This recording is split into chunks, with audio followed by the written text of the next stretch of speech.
I'm here at the London School of Economics with Professor Martin Knapp, Professor of Social Policy here, and also author of last year's very well received Autism Dividend Report.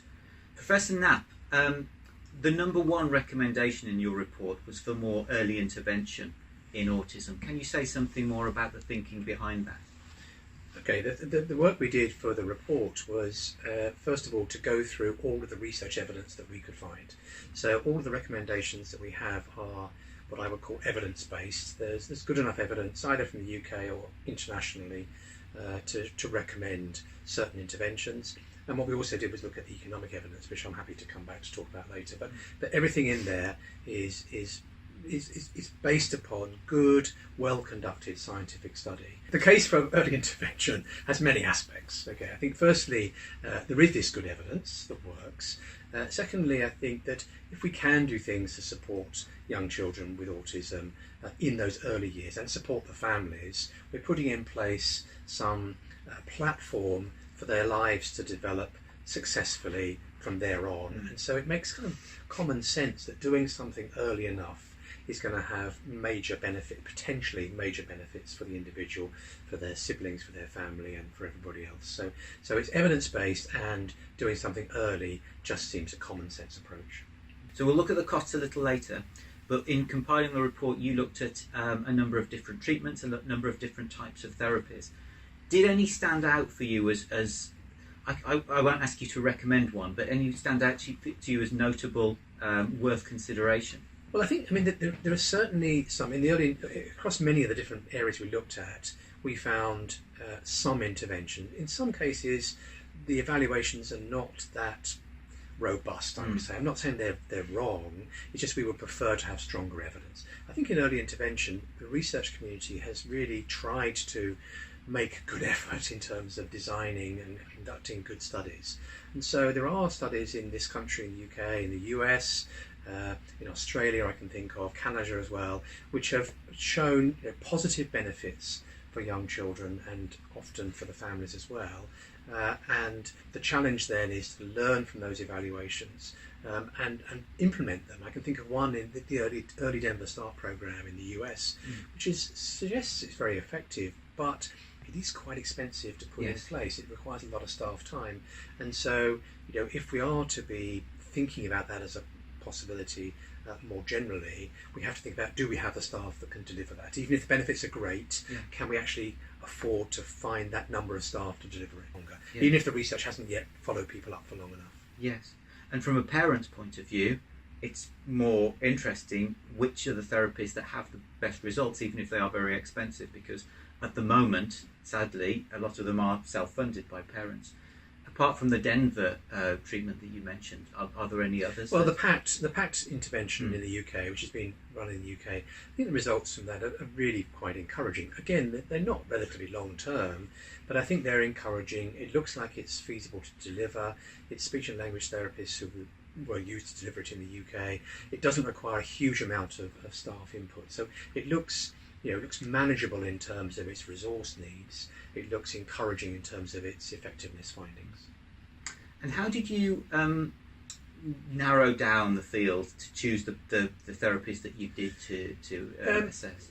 Well, I say partly it was based upon scouring the international literature on what we could find, but we also had a lot of advice and guidance from a range of stakeholders. We had a panel of autistic people who were very vocal and very, very supportive in their work, who would talk us through their views on what they thought were important, what they'd often experienced themselves. We had therapists, we had researchers, we had people in government departments, third sector organisations. Okay. So we harvested their thoughts and recommendations. But at the end of the day, what goes into the report is where we wanted to find evidence that supported what are often kind of anecdotal experiences or hunches. We wanted that to be evidence-based rather than purely experiential anecdote, shall we say. And of course, within, for example, England, where you live will have quite a big impact on what you get and what skill level is there in the paediatrics department or the psychiatry or whatever it is. So there is a lot of variation. I think that must be enormously frustrating for families and for autistic people who see something is available somewhere, but it's just not available in their patch. From an early intervention point of view, one of the issues that a lot of parents seem to have is that they get quite damaging advice when they go to their GP, and they're told to just keep an eye on their child, come back in a couple of years, it could all be part of the fluctuations of normal development. And as a result, months or years of possible intervention are lost. Why do you think that's still happening, and what do you think can be done about it? I think there are probably lots of things happening. I think it's just the skill level, the awareness of key professionals. General practitioners, it's a job I could never do. I mean, the demands upon them are huge, and the range of different conditions they have to look at each day is enormous. So they wouldn't see very many autistic people in their normal caseload, so they don't build up necessarily that expertise. So I think it could be challenging for those generic professionals for a start. That's one thing. Secondly, of course, even when the best intentions are there may not be those services to refer people onto. Speech and language therapists are in short supply, etc. So that can be difficult. I think there hasn't, in addition, been a priority attached to autism until relatively recently. It's happening. It's much more positive now than it was 10 years ago or 5 years ago even. But that takes a long time to work through. And I think also that in the sort of bombardment of needs that many services experience, paediatrics, child adolescent psychiatry, general practice, I'm still not sure that autism gets very high priority. So I think it's not necessarily seen as such a priority, and that might be partly because I don't think there has been the evidence about things that work. So if you've got something where you haven't got much you can do, or you don't think you've got much you can do to recommend when you've made the diagnosis, then it may well be that people are less energetic in properly understanding the needs of the individual and the family. Okay. You mentioned in the report that despite the amount of money that's spent on autism, there's a lot of needs of autistic people that are still not met. Can you say what those needs are, and particularly with reference to the younger autistic children? Well, I have this unwritten, untested theory. There's a difference between what I call good costs and bad costs. So we estimated the cost of autism in the UK was 28 billion a few years ago now. I'm sure it's gone up since then. But within that total, you've got some things, costs of things that are really appropriate, really good things that are being done to support autistic people, autistic young people, adults and their families. Evidence-based things, that's good spending, that's good money. But you've also got bad costs, and that's where we have to respond to crises, where we don't properly diagnose or understand the needs and preferences of individuals. And then what services that reach those individuals, those services are maybe not appropriate. Yeah. And what we've got to do is rebalance. I'm definitely not saying we want to cut the cost, but I think we need to rebalance away from the sort of bad, reactive, crisis-driven expenditures to investing in things for which we know there is evidence that they work. And as I said earlier, I think having those things early in life to me makes a lot of sense, partly because the evidence is good and partly because it sets in train a whole series of more positive experiences for those individuals. Yeah. So that's where early intervention comes in. Absolutely, again. Absolutely. I think that for young children, often it's a misdiagnosis or a missed diagnosis. Often it's a diagnosis but without really much that can be done in terms of follow-up, etc. And so all of those things I think can mean that what those young children experience and their families experience is a bad cost. It's a reaction to over-anxiety or exuberant behaviour or behavioural difficulties more generally, which could, with better activity and intervention, be avoided. Can you identify some of the good costs that you mentioned? Well, I think good costs, I could the glib answer would be anything which is evidence-based is a good cost, and that's not quite true. But I think I would like to see investment in interventions that we think have a pretty good chance of being successful. Now, there are some interventions which are going to work for one child and not for another child, and that's just how it is, and we need to try that for every child. But I think what we want to do is to make sure the investment goes where the evidence is strong. Then, of course, society has to prioritise how it spends its money, and it may be that spending more money on this intervention for autistic people is actually considered not to be the best way to spend money. It might be better to spend it on early detection of cancer or something else. So we need to have a grown-up discussion about that at a society level, about where we put our resources. But having made the decision to do more about autism, I would like the investment, the spending on autism, to be driven by what we know works. And how much of it is at the moment? I don't think we can know. I mean, if I knew that, I'd be famous, I think, probably. I don't think I know that. But I would say that too many autistic people, when I talk to them through the course of research, people you will know, too many autistic people have experienced too many unpleasant episodes in their lives because their needs are not being properly diagnosed or understood, their preferences being disregarded, the interventions have not been evidence-based. So we need to avoid all of those things. I would say too many of the costs are bad costs, but I can't tell you what proportion. Okay. I saw a recent estimate, I think it was from you actually, Okay. that the current costs are 32 billion. Well, okay. And Yeah, well, I think we would. I mean, the original work we did was 28 billion. They've gone up. I would say yes. Sorry, but so let's say it's around 30 billion, and there's around 700,000 people included in that bracket.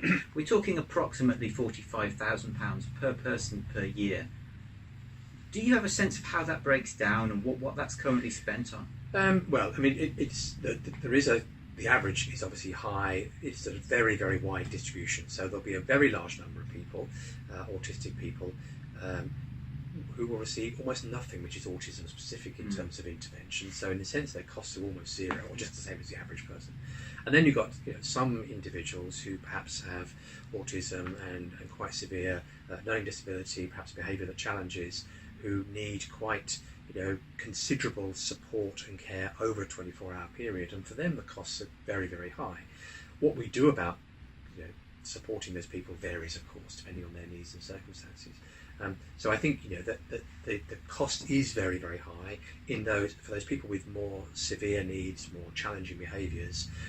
A lot of the costs would be in staff time, in just protecting them, making sure that their lives are positive rather than entirely negative. Whereas I think for the people with relatively low needs, it's more around providing social support and occasional awareness and intervention, perhaps for anxiety problems or other things, and those are relatively low cost. So even though it's an average of £45,000 per person per year, that's very heavily skewed to one end by a very small proportion of the population, exactly. Okay. And I think what we need to, autism is a spectrum for many reasons, and it's a spectrum in terms of cost. And it may be that there are some of those costs that were really maybe very high, but perhaps we can't do very much about them in the short term. We just have to accept that's the case. I'm not saying I'm accepting anything, but we might just feel that has to be kept as it is for the short term. But I think there are lots of people who, with a little bit of extra support, as I say, evidence-based support, that would transform their lives and create opportunities which are currently denied them. And those are not high-cost interventions. Those are quite straightforward, low-cost, easy to implement interventions that would improve their lives.